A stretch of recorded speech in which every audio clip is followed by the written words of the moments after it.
Good morning, guys, and happy Wednesday. And we've been talking about community this week in our 5 for 5s with our pastors. Brooks and Jason both touched on community and how we have both vertical and horizontal community in the body of believers, and also how we are not only to carry our own burdens, but to help other people carry their loads as well as part of that bigger community. Guys, the benefit of being part of the body of believers has just so many different facets. The church, as in the people, right? The church, not the building, but the people are an amazing gift that we have from God. Now, I know one great community in my life is my F3 brotherhood. Now, I know I talk about those guys a lot, but they are very important to me and to my health, both physical, mental, and even spiritual health for that matter.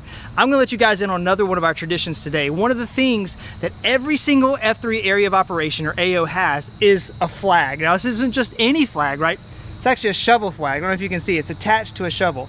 The very first F3 workout needed a way to mark where the guys were to meet up, so they duct taped an American flag to a shovel and stuck it in the ground. And every AO since then has followed that same tradition with their very own shovel flag. And when you have multiple AOs working out together, you're gonna have a bunch of different shovel flags stuck in the ground, and it looks amazing, guys. The shovel flag isn't the property of one person.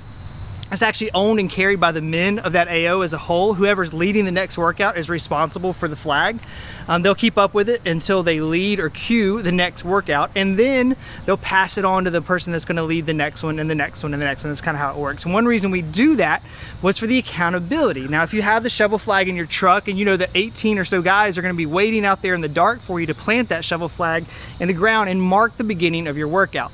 So we went even so far as to kind of make a mini shovel flag for us to take on mission trips with us, and we took it with our student trip this past summer in New Orleans.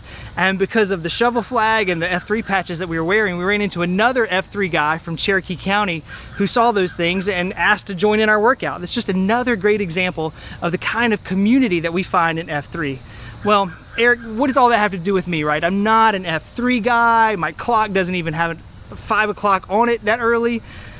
Guys, a big part of the community is accountability that it offers. If you're in charge of the shovel flag and you oversleep, it's going to be a really rough return for you the next time you show up. The group was counting on you and you let them down. It motivates you to get out of bed even when you don't want to, and that pillow's winning the battle, right? We joke about splitting up the flag into a bunch of different components so that we can spread out and hold more guys accountable with that simple little trick. Now, accountability is crucial in our spiritual lives as well, guys.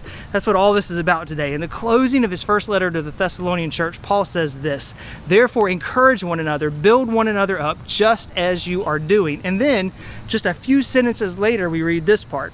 It says, "And we urge you, brothers, admonish the idle, encourage the faint-hearted, help the weak, be patient with them all. See that no one repays anyone evil for evil, but always seek to do good to one another and to everyone. Rejoice always, pray without ceasing, give thanks in all circumstances, for this is the will of God in Christ Jesus for you." Right? Paul recognized the community in this young church and how helpful and how beneficial it was and how it was building up the body of believers. And he clarified the behaviors that went into accountability and then challenged the believers to keep those attributes as part of their community. Guys, we have the exact same call today. So encourage each other to be busy with kingdom work. Lift up those who are struggling. Have patience, which is tough, with everyone. Rejoice, pray, give thanks, and thrive in the community of the church. Guys, have a great rest of your week living in community, and know that we'll see you all real soon.